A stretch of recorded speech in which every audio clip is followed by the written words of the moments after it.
Welcome to the deep dive. Today, we're getting right to the heart of what really dictates your choices. And ultimately, the whole trajectory of your life. Exactly. If you've ever made a rash decision or felt like your brain just took over, you know what we're talking about. Oh, for sure. Our sources confirm this isn't some kind of moral weakness. Our minds are just fundamentally ruled by these deep biological defaults. Forces that are all about self-preservation, right? Right. Defending our territory, maintaining our spot in the social hierarchy, all that primal stuff.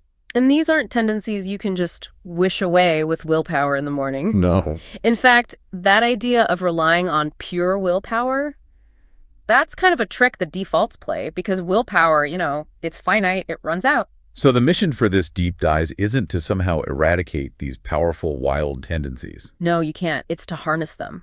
If you can't delete the defaults, you have to build something just as powerful to counteract them. To turn their energy towards your goals. Precisely. So we're talking about taking these biological headwinds that so often mess with our judgment and turning them into tailwinds. And the fuel for that is what we're calling strength. Strength. It's the prerequisite for any real change. It's what lets you internalize that really challenging Bruce Lee quote. Oh, I love this one.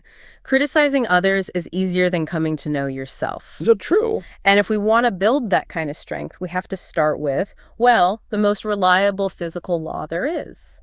Inertia. Inertia, the tendency to just keep things as they are. Exactly. And if you're currently in a place of, let's say, dysfunction, inertia is working against you. It's cementing all the bad habits. So the trick is to shift the status quo. So that inertia starts working for you. If you can build strength, if you train yourself to consistently think and act in ways that help you, then inertia becomes this unstoppable force. it unlocks your potential. Okay, so how do you even start that shift? Our sources all point to one thing: establishing rituals. Ritual. Yeah, these practical, repetitive actions that focus your mind on something other than the immediate emotional moment. They're like a mental circuit breaker. But wait, isn't focusing on a ritual, say taking a deep breath, isn't that just a distraction? How does a physical pattern override a biological default like anger? It works because it forces a pause. It creates this tiny little window, maybe only 2 seconds long. Okay. And in that window, your brain can shift from the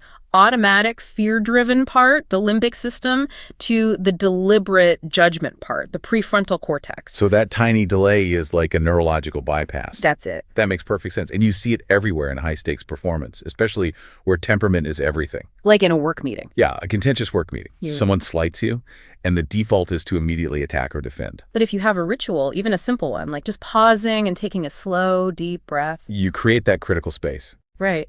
I love that quote from the mentor in the source material. He says, when someone slights you in a meeting, take a deep breath before you speak and watch how often you change what you're about to say. The ritual just redirects your attention away from the threat. And we see this in sports constantly. Well, all the time. The number of times a basketball player bounces the ball before a free throw. Or a tennis player before a serve. The ritual isn't about physics. Not at all. It forces focus on the next play. It stops them from dwelling on the fear of missing or the anger from the last bad call. So if we're going to define strength, it's exactly that power. The power to press pause. To press pause on your defaults and use good judgment no matter what's going on around you or inside you. Yeah, it doesn't matter if you feel threatened or embarrassed or angry. The person who can step back and center themselves will always outperform the one who's just swept along by their own emotions. And to domesticate those wild horses of our nature, we need 4 specific pillars of strength. 4 core concepts. Let's dive into them. Self-accountability, self-knowledge, self-control, and self-confidence. Okay, let's start with self-accountability. This one is the bedrock. The foundation. It means taking absolute responsibility for your abilities, your inabilities, your actions, without needing someone else to praise or punish you. Your own honest judgment has to matter more than anyone else's. And the contrast you mentioned is so important. People who lack this are just running on external motivation. Completely. Seeking rewards, measuring themselves against other people's scoreboards. And when things go wrong, it's always someone else's fault. Bad luck, the circumstances, other people, they're perpetual followers because they never actually own the outcome. Okay, second is self-knowledge. This is about knowing your own strengths, your weaknesses, your capabilities, and crucially, your limits. your vulnerabilities. And that includes understanding your unknown unknowns, right? The Yeah. blind spots you don't even know you have. That's the deepest level of it, yeah. This feels incredibly practical because it means knowing when you're most likely to be emotionally hijacked. Exactly. Knowing you have a short fuse when you're tired. Or you get rigid when you're hungry. Or that you're super sensitive to social pressure in big groups. Knowing those boundaries is key. And, the size of what you know is way less important than knowing the boundaries of what you know. Right. We had that fascinating story about the real estate investor friend, the guy who built a huge fortune just by sticking to what he knew. Oh yeah, at the group dinner. They got pitched this amazing, lucrative deal in a totally new tech space. Flawless pitch, great numbers, everyone else was ready to jump in. And he just listened and then passed. Even though he knew it could be a huge win. And his reason was pure self-knowledge. He just said, I don't know anything about that space. I like to stick to what I know. And the investment actually did well.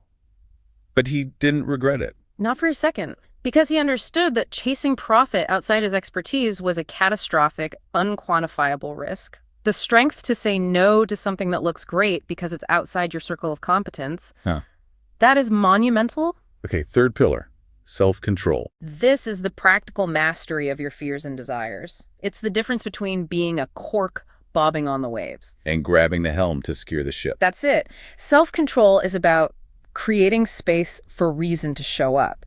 It lets you see intense emotions, fear, excitement, anger as like inanimate objects. Things that wash over you, not commands you have to obey. Right. You choose how to respond. It also means valuing discipline consistency over, say, emotional intensity. Success usually requires the self-control to just do the work. Whether you feel like it or not. Yeah. Getting up at 5 a.m. to write, even when the inspiration is gone, that requires a kind of self-control that a sudden burst of motivation just can't replace. And finally, that brings us to self-confidence. Trusting in your abilities and your value. It's what gives you resilience when you get negative feedback and adaptability when things change. But how do you keep self-confidence from slipping into arrogance? That seems like a really fine line. The link is humility. Confidence without humility is just overconfidence, which is, just a fragile shield. A truly confident person can admit they're wrong. Exactly. They have the strength to admit weaknesses, to ask for help, because their value isn't tied to always being the smartest person in the room. And that confidence is built from your internal dialogue, right? Not from what other people say. You earn it by acknowledging the hard things you've already overcome. You learn to walk after falling 1,000 times. You survive that embarrassing presentation and you fixed your strategy for the next one. That internal story is so important. It's vital. When you're facing something new and scary, you have to talk to yourself about your history of perseverance, not the current fear. Like the story of your youngest son and the cliff jumping. Yeah. The first step was physical, focusing on his breath to calm him down. But the second step was all narrative. What'd you say to him? I changed his inner monologue. Instead of letting him fixate on the height and the danger, we just started listing all the times he'd already been courageous. Learning to ride his bike. Right, snowboarding down a tough slope, wakeboarding. Past hardship isn't a source of pain. It is the only reliable source of confidence for future hardship. That's a perfect synthesis of all four. Okay, let's zoom in on self-accountability, because that's where so many of us get stuck in the excuse trap. Jeff Bezos nailed this. He said, complaining is not a strategy. You have to work with the world as you find it, not as you would have it be. That is the ultimate anti-excuse philosophy. It is. We need to look at that anecdote about the pressure cooker job, the one with the critical software for the covert op. The engineer fails to deliver. And his first response was a perfect list of self-defense. Oh, totally. Yeah. He listed all the director-level meetings he had to go to, and then the final excuse. The city bus got stuck in the snow. Made him 2 hours late. And he genuinely believed that if he just listed enough external problems, he'd be off the hook. That's textbook self-serving bias, insulating the ego by blaming everything else. But his colleagues' feedback was the reality check he needed. It was brutally kind. Exactly. Not nice, but kind. He said, that's bullshit. It is your fault. Stop making excuses. And the real kicker, the part that wraps it all up was, don't blame the bus for being late. Buy a car. Right. The point is, the energy you spend defending your ego is finite. Every bit of energy spent explaining why it wasn't your fault is energy you can't use to actually solve the problem. And no one cares about your excuses as much as you do. Not even close. That feedback also highlights something about the people we keep around us. We often want nice friends who will agree with our complaints. But what we need are kind friends who give us the difficult feedback even when it stings. This leads to a huge philosophical point, the difference between fault and responsibility. A critical distinction. Let's say you get a bad hand in poker. Not your fault. Right. Or something more serious, you suffer a misfortune completely out of your control. Again, clearly not your fault. But where does the responsibility start? It starts with how you deal with the consequences. Even though it wasn't your fault, it is 100% your responsibility to deal with it as best you can. You control your response. And when you focus on things you can't control, like arguing with the cards you were dealt, You're just pulling energy away from what you can control, which is your next move. this complaining about how the world should be rather than how it is, that's bargaining. Yeah. Anytime you find yourself saying, that's not fair, you are putting your ego over the actual outcome. You're on the wrong side of right. And constantly blaming external factors. That's a fast track to the victim mindset. It really is. Chronic victims feel powerless because they've given all their agency away to outside forces. I'm thinking of the anecdote about the missed promotion.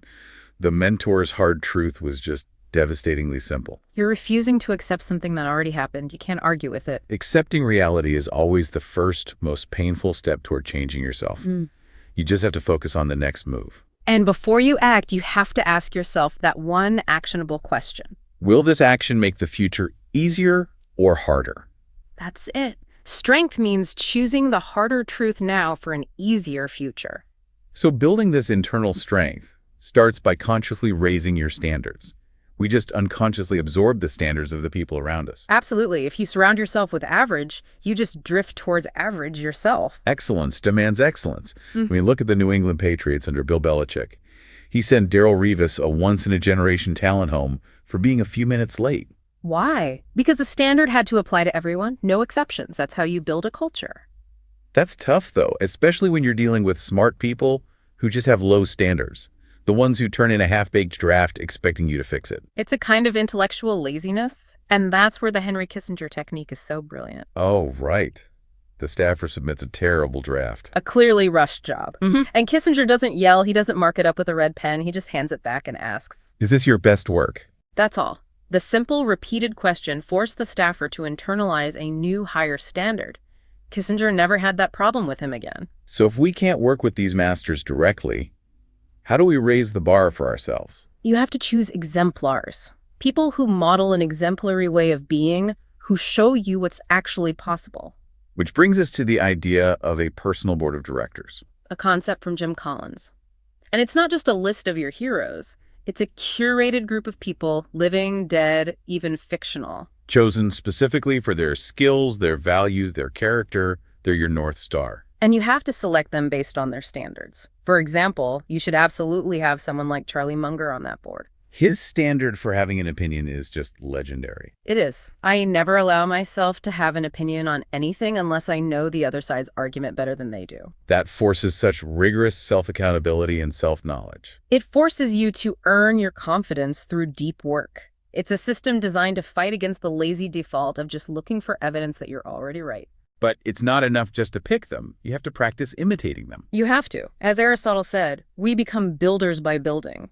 We become just by doing just actions. You have to constantly ask, what would my exemplar do here? And then do that. And this is where the idea of the sandbox is so vital. It is. The sandbox is just a metaphorical place where mistakes don't really count, where they're easily reversed. You need a safe place to practice. Like managing a small team before you lead a whole division. Or running endless rehearsals before the actual operation. You fail in the sandbox where it's low cost, and you build the patterns you need until they become second nature. So in these 4 pillars, accountability, knowledge, control, confidence, when they all work together, the results are profound. You stop seeing obstacles as threats to your ego, and you start seeing them as opportunities to learn and grow. like the decision to leave that high-stakes agency job, that wasn't an emotional choice. It required all 4 strengths. It took self-knowledge to value freedom over a big salary. It required self-confidence that you could figure out what's next. Self-accountability to set a higher personal standard, and crucially, self-control to get up the next day and just start building that new life. Ultimately, it seems to all boil down to choosing outcome over ego. Yes. Remember the story of the CEO candidate? She's presenting her solution to the board, and she realizes her rival's solution is actually better. A very tough pill to swallow in that moment. But she endorsed his solution. And when the board saw she had the humility and strength to put her ego aside for the better outcome, That's what got her the job. that's what confirmed she was the right person to lead. Self-confidence at its highest level is the strength to focus on what's right instead of who's right. So as you start curating your own personal board of directors, looking for those exemplars, it's really important to remember that this process isn't just for you. No, you never know who you touch. Just as you're choosing your exemplars, you're unconsciously serving on other people's boards. I'm thinking of that Denzel Washington quote. You never know how or when you'll have an impact or how important your example can be to someone else. The lesson is that everything you do, every standard you set, it has the power to change someone else's life for the better. It makes your standards matter far, far beyond your